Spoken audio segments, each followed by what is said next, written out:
So I think clearly there is a very significant problem in Camden Town which needs some kind of solution. However, I share Councillor Riso-Gill's comments about the borough-wide nature of this policy.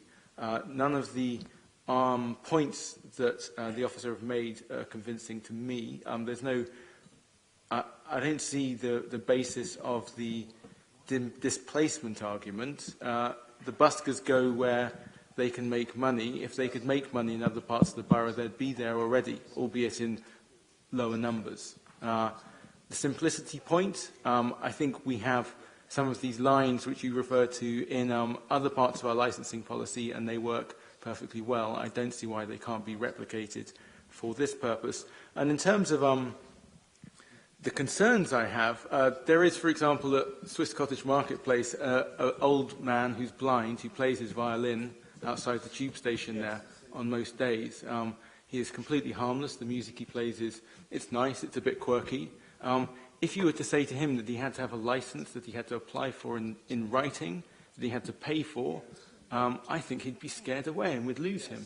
Similarly, there was a teenage boy at Flask Walk who was playing his trumpet in the afternoon, hurting nobody.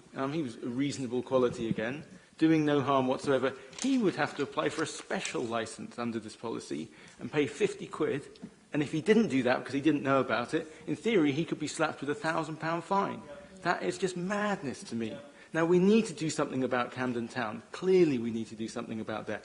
Amplified music, late at night, loud drums, all of these kind of things, not appropriate at all. Something has to be done there. But this is not the answer.